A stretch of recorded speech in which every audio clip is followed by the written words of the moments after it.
வணக்கம். Big pass டே 1 எனக்கு கொஞ்சம் லேட் ஆகிடுச்சு. ஏன்னா ஃபஸ்ட்டு ஹாட்ஸ்டாரில் அப்லோட் பண்ணதே லேட்டாக தான் அப்லோட் பண்ணாங்க. ஸோ அதுக்கப்புறம் அதுக்கப்புறம் நடுவில் கொஞ்சம் வேலை வந்துருச்சு. அதெல்லாம் முடிச்சுட்டு தான் ரெக்கார்ட் பண்ண போகிறோம். என்றைக்கெல்லாம் அந்த நாமினேஷன்ஸ் இருக்கோ, அதுக்கப்புறம் இந்த ஒவ்வொருத்தரை நாமினேட் பண்ணுற மாதிரி டாஸ்க் வருதோ, அதெல்லாம் அதை பற்றி எக்ஸ்பிளைன் பண்ணுறது கொஞ்சம் போரிங்காக இருக்கும். எஸ்பெஷலி இனிஷியல் டேஸில். ஏன்னா அங்கே உள்ளவங்களுக்கே பெருசாக சொல்கிறதுக்கு ஒன்றும் இருக்காது. மாற்றி எல்லோரும் என்ன சொல்லுவாங்க, இவங்க பெருசாக யாரோடையும் மிங்கிள் ஆகலை, ஸோ அதனால் நாமினேட் பண்ணுறேன் அப்படிங்கிற மாதிரி தான் சொல்லுவாங்க. ஸோ இன்றைக்கி நாமினேஷன்ஸ்லேயும் அதுதான் நடந்தது. இன்னொரு பக்கம் இன்னொரு டாஸ்க் நடந்தது தெரியுமா, ஒரு நாள் கூத்து, அதுலேயும் அதுதான் நடந்தது. ஸோ அதை பற்றிலாம் நம்ம டிஸ்கஸ் பண்ண போகிறதில்ல. இன்றைக்கி எஸ்பெஷலி பார்த்திங்கன்னா இந்த பிக் பாஸோட ரூல்ஸ் என்ன அப்படிங்கிறத சொல்லிடலாம். இந்த வீக்கான ரூல்ஸ் அப்படின்னு சொல்லிடலாம். ஸோ சூப்பர் டீலக்ஸ்னு ஒரு ஹவுஸ் இருக்குது, இன்னொரு பக்கம் பிக் பாஸ்னு ஹவுஸ் இருக்குது. ஸோ இந்த சூப்பர் டீலக்ஸில் உள்ளவங்க தான் ரொம்ப ப்ரிவிலேஜான பீப்புள். ஸோ அவங்களுக்கு ஜக்கூசிலாம் இருக்குது. ரொம்ப அங்கே உள்ள எல்லா ஃபெசிலிட்டிஸும் அவங்களால ஆக்சஸ் பண்ண முடியும். ஸோ அவங்க கொடுத்தா தான் இங்கே பிக் பாஸ் ஹவுஸில் உள்ளவங்களுக்கு மற்ற ஃபெசிலிட்டிஸ்லாம் ஆக்சஸ் பண்ண முடியும் அப்படிங்கிற மாதிரிலாம் இருந்தது. ஸோ இதில் அவங்க ரொம்ப கண்ட்ரோல் பண்ணுற விஷயம் என்ன அப்படின்னு பார்த்திங்கன்னா தண்ணி. இந்த ஹோல் ஹவுஸுக்கே தண்ணி கண்ட்ரோல் பண்ணப்படுது. ஃப்ளஷ்க்கு யூஸ் பண்ணுற அந்த தண்ணி மட்டும் தான் ஃப்ரீயாக கொடுக்கப்படுது. மற்ற எல்லாமே பார்த்திங்கன்னா அவங்க பக்கெட்டில் எடுத்துகிட்டு போய் தான் யூஸ் பண்ணோம் அப்படிங்கிற மாதிரி இருக்குது. ஒரு வெளியில் ஒரு பெரிய டேங்க் வச்சுருக்காங்க. அதில் ஒரு 500 லிட்டர்ஸ் பிடிக்கிற மாதிரி தண்ணி.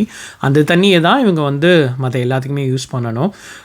குடிக்கிறதுக்கு மட்டும் அவங்க தண்ணி வேறு மாதிரி அனுப்புகிறாங்க. சரி, இந்த தண்ணி இந்த 500 லிட்டர்ஸ் எப்படி அவங்களுக்கு கிடைக்க போகுது அப்படிங்கிறது பார்த்திங்கன்னா, அங்கே ஒரு ரெட் லைட் இருக்குது, ரெட் லைட் இருக்குது. அந்த ரெட் லைட் எப்போல்லாம் ஃப்ளாஷ் ஆகுதோ, அந்த ஃப்ளாஷ் ஆகும்போது இவங்க ஃபாஸ்ட்டாக போய் அந்த டேங்கை எடுத்துகிட்டு போய் வச்சுட்டாங்கன்னா அது டைம் கொஞ்சம் கொஞ்சமாக தண்ணி ஃபில் ஆகும். ஸோ 500 லிட்டர் அவங்க பிடிச்சிக்கலாம். அந்த ஒரு 10 செகண்டுக்குள்ளே அந்த லைட் ஆரம்பித்து ஒரு 10 செகண்ட்குள்ளார இவங்க மூவ் பண்ணி அந்த டேங்க் எடுத்து வைக்கலைன்னா அந்த சான்ஸ் அவங்க மிஸ் பண்ணிட்டாங்க அப்படிங்கிற மாதிரி தான் அர்த்தம். ஸோ அப்போ பிக் பாஸ் சொல்கிறாரு, ஒரு நார்மல் ஒரு அர்பன் பிளேஸில் ஒரு ஆளுக்கு கிட்டத்தட்ட ஒரு நாளைக்கு 135 லிட்டர்ஸ் ஆகுது.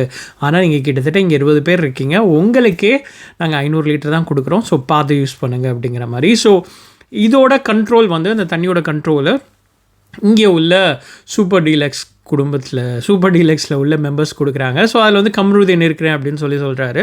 ஸோ கம்ருதீனுக்கு பார்த்திங்கன்னா அசிஸ்டண்ட்டாக பிக் பாஸ் ஹவுஸ்லேருந்து ஒருத்தர் இருக்கணும் அப்படிங்கும்போது அவருக்கு பார்த்திங்கன்னா சபரி ஓகே சொல்கிறாரு. ஸோ இவங்க 2 பேர் தான் அந்த வெளியில் உள்ள தண்ணியை மேனேஜ் பண்ண போகிறாங்க. சரி, வீட்டில் உள்ள தண்ணியை மேனேஜ் பண்ணுறதுக்கு இன்னொரு 2 ஆள் போடணும் அப்படிங்கும்போது அந்த வீட்டில் உள்ள தண்ணி என்ன கதை அப்படின்னா, அந்த பிக் பாஸில் ஸ்டோர் ரூம் இருக்குது தெரியுமா, அந்த ஸ்டோர் ரூமில் 2 வாட்டி நாக் பண்ணுவாங்க.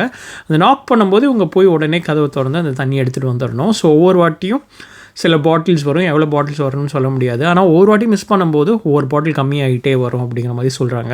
ஃபஸ்ட்டு காம்ப்ளிமெண்ட்ரியாக ஒரு 3 பாட்டில் வரதை பார்க்க முடியுது. ஸோ இதெல்லாம் தான் இப்போதைக்கு உள்ள பிக் பாஸில் இந்த சூப்பர் டீலக்ஸ் அண்ட் பிக் பாஸ்க்குள்ளார உள்ள ரூல்னு வச்சுக்கோங்களேன். அதுக்கப்புறம் இப்போ இந்த வாரம் ஃபுல்லாக எப்படி கண்டினியூ ஆக போகுதுன்னா, இந்த சூப்பர் டீலக்ஸ் உள்ளவங்களுக்கு மார்னிங் சாங்லாம் கிடையாது. அவங்க எவ்வளோ நேரம் வேணாலும் தூங்குறதுனா தூங்கலாம். இன்னொரு பக்கம் பிக் பாஸ் ஹவுஸில் உள்ளவங்களுக்கு அலாம் அடிக்கும். அந்த அலாம் அடித்தோடனே அவங்க எந்திரிச்சிடணும். அது மட்டும் இல்லாமல் அவங்க சூப்பர் டீலக்ஸ்காரங்க அலோவ் பண்ணாமல் அவங்க உள்ளார போய் எதுவுமே எடுக்க முடியாது. ஃப்ரிட்ஜ்லேயும் எதுவும் எடுக்க முடியாது, சமைக்க முடியாது, ஸ்டவ்வெல்லாம் ஆன் பண்ண முடியாது. இங்கே என்ன ஒரு பெரிய ட்விஸ்ட் அப்படின்னு பார்த்தீங்கன்னா, சூப்பர் டீலக்ஸில் ஒரு ஆள் எந்திரிச்சா அவங்களுக்கு உடனே காஃபிலாம் போட்டுற முடியாது. ஸோ எல்லாருமே எந்திரிச்சு ஆக்டிவாக இருந்தால் தான், எல்லாருமே எந்திரிச்சாதான் அங்கே ஃபஸ்ட்டு அடுப்பு ஆன் பண்ணுறதுக்கான ஆப்ஷனே இருக்குது. ஸோ இவங்க எல்லோரும் எந்திரிச்சதுக்கப்புறம் தான் இவங்க போய் குக் பண்ண முடியும். பிக் பாஸில் உள்ளவங்க தான் இவங்களுக்கெல்லாம் குக் பண்ணி இவங்க என்னென்ன கேட்குறாங்களோ அதெல்லாம் பண்ணி கொடுக்கணும். ஸோ இவங்க எல்லோரும் எந்திரிக்கணும் ஃபஸ்ட்டு. எந்திரிச்சதுக்கப்புறம் இவங்க போய் குக் பண்ணணும். ஸோ ஒரு ஆள் சீக்கிரமாக எந்திரிச்சு அதுக்குள்ளே சூப்பர் டீலக்ஸில் சண்டைகள் வர வாய்ப்பு இருக்குதுன்னு நினைக்கிறேன். ஏன்னா ஒரு ஆள் எந்திரிச்சிட்டு அவங்களுக்கு பசிக்க ஆரம்பிச்சிருச்சு அப்படின்னா, ஃபார் எக்ஸாம்பிள் நந்தினிலாம் யோகாலாம் பண்ணுறாங்க, ஆனால் அவங்க பிக் பாஸ் ஹவுஸில் இருக்காங்கன்னு நினைக்கிறேன், தெரியல. இப்போ ஃபஸ்ட்டு அது ஒரு பெரிய ஒரு கன்ஃபியூஷன் இருக்குது. யார் எந்தெந்த ஹவுஸில் இருக்காங்கன்னா, ஐ திங்க் 7 பேர் சூப்பர் டீலக்ஸ் ஹவுஸில் இருக்காங்க. ஒன்று அரோரா சின்க்ளேர், அதுக்கப்புறம் பார்த்தீங்கன்னா வேறு யார் இருக்கா, துஷார், அப்புறம் ரம்யா, சுபாஷினி. இவங்க 3 பேர் மட்டும் நோட் பண்ணியிருக்கேன். ஏன்னா நடுவில் ஒரு டாஸ்க் வந்துச்சு. ஸோ அதை பற்றி கொஞ்சம் பேசலாம். ஸோ அதை தவிர பார்த்தீங்கன்னா பிரவீன் காந்தி இருந்தார். இன்னொரு பக்கம் ஐ திங்க் பிரவீன் கூட இருந்தார் அப்படின்னு நினைக்கிறேன். ஸோ சில பேர் பிரவீன் இல்லை, ஐ திங்க் அந்த கானா பாட்டு பாடுற கானா வினோத்னு நினைக்கிறேன், அவர் இருந்தார். ஸோ மொத்தம் 7 பேர் தான் சூப்பர் டீலக்ஸ் ஹவுஸில் இருக்காங்க. ஸோ அதில் பிக் பாஸ் சொல்கிறாரு, நாமினேஷனுக்கு ஒரு 3 பேருக்கு, அதாவது 50% பேரை சூப்பர் டீலக்ஸ்லேருந்து நாமினேட் பண்ண முடியாது அப்படின்னு. இப்போ மொத்தம் 7 பேர் இருக்காங்க. அதில் 4 பேரை விட்டுட்டு 3 பேரை நீங்கள் நாமினேட் பண்ண தேவையில்லை. அந்த 3 பேரை நீங்களே செலக்ட் பண்ணுங்கள் அப்படிங்கும்போது ஃபஸ்ட்டு துஷார் சொல்கிறாரு, நான் அப்போ தான் இந்த ஃபீல்டுக்குள்ளே என்ட்ரி ஆகிறேன். ஸோ எனக்கு இந்த ஒரு சாய்ஸு ஆப்ஷனை கொடுங்க அப்படின்னு. இன்னொரு பக்கம் ரம்யா வந்து ரம்யா ஜோ ரொம்ப கஷ்டப்பட்டு வந்திருக்கேன், ஸோ எனக்கு இந்த ஒரு ஆப்பர்ச்சுனிட்டியை கொடுங்க அப்படின்னு சொல்கிறாங்க.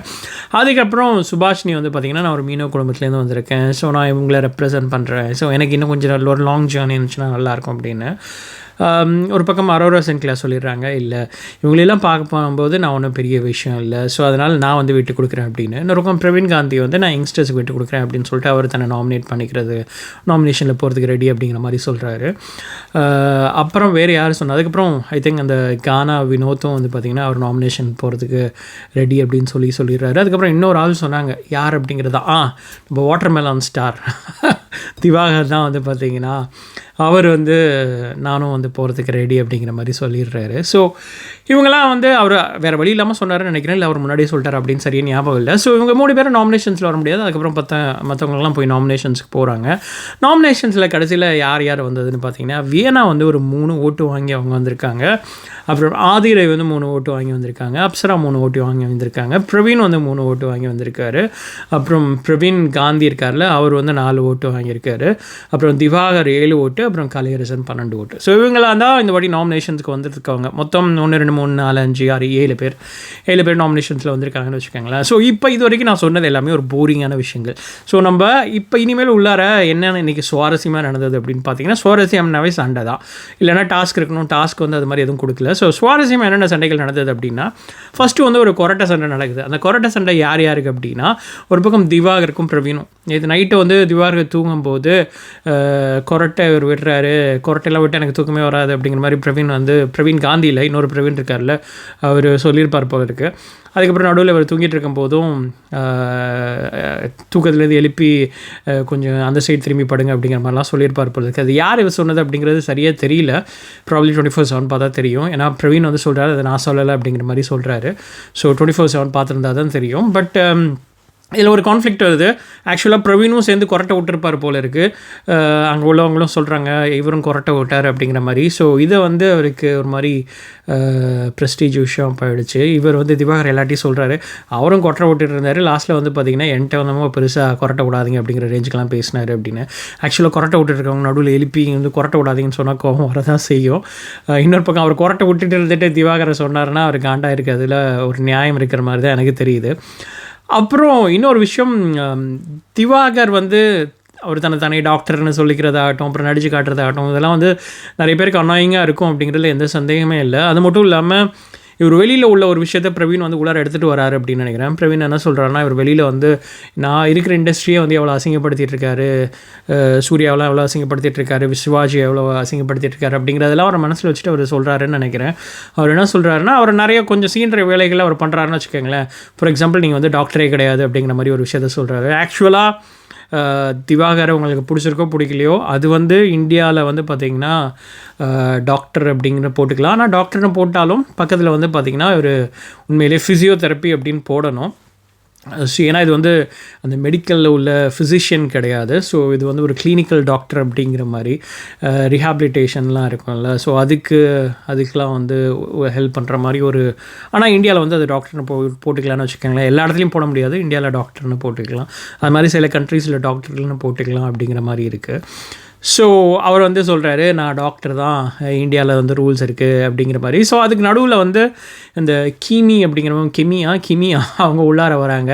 அவங்களும் வந்து நிறைய ஃபைட்டில் வந்து ஐ திங்க் கான்டென்ட் கொடுக்கணும் அப்படின்னு நினைக்கிறேன். அவங்களும் உள்ளார போகுது. அப்புறம் லாஸ்ட்டில் வந்து இவங்க 2 பேரும் ஒன்றா சேர்ந்துடுறாங்க. யார், பிரவீனும் இன்னொரு பக்கம் கிமியும் சேர்ந்து திவாகரை போட்டு அடின்னு அடிக்கிறாங்க. இதுக்கு நடுவில் பிரவீன் காந்தி இருக்கார்ல, ஸோ திவாகரை மட்டும் அடிக்காதீங்கப்பா, என்னையும் சேர்த்து அடிங்கப்பா அப்படின்னு அவர் வாண்டடாக வந்து உள்ளார வராரு. உள்ளார வந்து அவர் வந்து பார்த்திங்கன்னா அவருக்கும் விக்ரம் அண்டு நந்தினிலாம் இருக்காங்க. அப்போ வந்து அவர் வந்து சொல்கிறாரு, பெண்கள் வந்து ரொம்ப பொறாமப்படுவாங்க, அதுக்கப்புறம் வந்து ரொம்ப பேராசைப்படுவாங்க அப்படிங்கிற மாதிரி ஒரு ஸ்டேட்மெண்ட்டை விடுறாரு. இது மாதிரி ஸ்டேட்மெண்ட்டை வந்து சோஷியல் மீடியாவில் விட்டால் அடி விழுவும் அப்படிங்கிறது அவருக்கு தெரிஞ்சு இதுக்கு முன்னாடி வாங்கியிருக்காரு. நிறையா வாங்கியிருந்து அவருக்கு தெரியல போல இருக்குது. அதுவும் இந்த ஸ்டேட்மெண்ட்டை விட்டோன்னா அந்த பொண்ணு உடனே ஃபயர் ஆகிடுச்சு. ஸோ உடனே வந்து பார்த்திங்கன்னா இப்படிலாம் சொல்லாதீங்க. அவர் வந்து அந்த ஒரு ஸ்டேட்மெண்ட்டை சொல்லிட்டு அப்படியே விட்டதோடு இல்லாமல் ஆம்பளைங்களுக்கு அது கிடையாது அப்படிங்கிற மாதிரி. ஏன்னா இன்னொரு பக்கம் விஷால் வந்து கேட்குறாரு, சொல்லுங்கள் விஷாலா அவர் பேர் என்ன விக்ரம், அவர் வந்து சொல்கிறாரு இல்லை அப்படின்னா ஆம்பளைங்க என்ன அப்படிங்கிற மாதிரிலாம் கேட்கும்போது அவர் சொல்கிறார் ஆம்பளைங்களுக்கு வந்து பேராசையே கிடையாது, அவங்களுக்கு வந்து பொறாமையெல்லாம் கிடையாது அப்படிங்கிற மாதிரி சொல்கிறாரு. அப்போ இவங்க வந்து வந்துடுறாங்க, நீங்கள் அப்படி வந்து சொல்லலாம், அப்படி வந்து நீங்கள் சொல்ல முடியாது அப்படிங்கிற மாதிரிலாம் இவங்க வந்து அவங்களோட வார்த்தை வைக்கிறாங்க. ஆக்சுவலாக அவர் சொன்ன ஸ்டேட்மெண்ட் வந்து பார்த்திங்கன்னா ரொம்ப என்ன சொல்கிறது, அது ஒரு தவறான ஸ்டேட்மெண்ட் தான் வச்சுக்கோங்களேன். பொறாமப்படுற பசங்களும் இருக்காங்க, பேராசைப்படுற பசங்களும் இருக்காங்க, அதே மாதிரி பொறாமப்படுற பொண்ணுங்களும் இருக்காங்க, பேராசைப்படுற பொண்ணுங்களும் இருக்காங்க. அவர் வந்து இன்னொரு கான்டெக்ஸ்ட்டில் அது வந்து சொல்லியிருக்கணும். அதாவது ஆண்கள் நண்பர்களாக நிறையா இருக்கிறதுக்கான வாய்ப்புகள் இருக்குது. ஒரு பெரிய என்ன சொல்கிறது அண்டர்ஸ்டாண்டிங் பண்ணிவிட்டு பொறாமல் இல்லாமல் அது மாதிரி இருக்கிறதுக்கான வாய்ப்புகள் இருக்குது. ஆனால் பெண்களுக்கு நடுவில் வந்து நிறைய சண்டைகள் அது மாதிரி வரதுக்கான வாய்ப்புகள் இருக்குது அப்படிங்கிற மாதிரி அவர் சொல்லியிருந்தால் அது வேறு மாதிரி போயிருந்திருக்கும். ஆனால் அவர் அதை சொல்லாமல் இவர் வந்து பார்த்தீங்கன்னா 19 வந்து ஒரு ஸ்டேட்மெண்ட் வச்சுட்டாரு. அது தவறான ஸ்டேட்மெண்ட் தான். அது எப்படி வந்து அதுதான் சொல்கிறேன், சில டைமில் வந்து இந்த பூமர் அங்கிள்னு சொல்கிற மாதிரி சில விஷயங்களை பேசி அடி வாங்குறதுன்னு இருக்குது தெரியுமா, அது மாதிரி தான் அடி வாங்கின மாதிரி எனக்கு தெரிஞ்சது. இன்னொரு பக்கம் வந்து அதே மாதிரி அந்த தண்ணி எடுத்துகிட்டு வரணும் அப்படிங்கும்போது பெண்கள்லாம் வந்து வர வேணாம், நம்மளே வந்து பண்ணிடலாம் அப்படிங்கும்போது அங்கே வேறு யாரோ ஒருத்தவங்க பிடிச்சிட்டாங்க. நீங்கள் அப்படிலாம் சொல்லாதீங்க, நாங்களே வேணால் விட்டு கொடுக்குறோம், ஆனால் நீங்கள் வந்து பெண்களால் பண்ண முடியாது அப்படிங்கிற மாதிரிலாம் தள்ளி வைக்காதீங்க அப்படிங்கிற மாதிரி அதில் வந்து போய் வாங்கினார். ஸோ இந்த விஷயங்கள்லாம் சரி அவங்களே சொல்கிற வரைக்கும் வெயிட் பண்ணிவிட்டு விட்டுறணும் அப்படிங்கிறது தான் நம்மளுக்கு தெரிஞ்சுது. பட் எனிவே என்ன சொல்கிறது, ஒரு பக்கம் திவாகரை மட்டும் அடி வாங்கிட்டு இருக்காரு, நானும் கொஞ்சம் திவாகரை காப்பாற்றுறேன் அப்படின்னு வாண்டடாக வந்து இவர் வந்து விழுந்த மாதிரி தான் இருந்தது. ஸோ இதெல்லாம் தான் இனிய பிக் பாஸ் எபிசோடில் நடந்தது. வர தான் இனிமேல் சுவாரஸ்யமாக இருக்கும் அப்படின்னு நினைக்கிறேன். இல்லை நிறைய பேர் இன்றைக்கி வந்து பார்க்கவே முடியல. ஆதிரை வந்து பெருசாக கான்டென்ட் கொடுத்த மாதிரி தெரியல, இன்னொரு பக்கம் பியனா வந்து எதுவும் கான்டென்ட் கொடுத்த மாதிரி தெரியல, அப்சரா எதுவும் கான்டென்ட் கொடுத்த மாதிரி தெரியல, பிரவீன் காந்தி திவாகர் வந்து நிறையா வந்தாங்க, கலையரசன் எதுவும் கான்டென்ட் கொடுத்த மாதிரி தெரியல. அவரை வந்து அதிகபட்சமாக பார்த்தது இந்த ஒரு நாள் குத்தில் வந்து யாரெல்லாம் எனக்கு வந்து நாமினேட் பண்ணிங்க அப்படிங்கிறது தெரிஞ்சிருச்சு அப்படிங்கிற மாதிரி சில விஷயங்கள் பண்ணிகிட்டு இருந்தார். ஸோ இதில் தான் நடந்தது. நீங்கள் என்ன நினைக்கிறீங்க இனி பிக் பாஸ் எபிசோடை பற்றி? சாரி திருப்பியும் லேட் ஆகிடுச்சு. நாளையிலேருந்து கரெக்டான டைமுக்கு வந்துச்சுன்னா நான் கரெக்டாக கொடுக்கறதுக்கான முயற்சிகள் பண்ணுறேன். வேறு என்ன இதே மாதிரி இன்னொரு சூப்பரான வீடியோட உங்களை மீண்டும் சந்திக்கிறேன். நன்றி.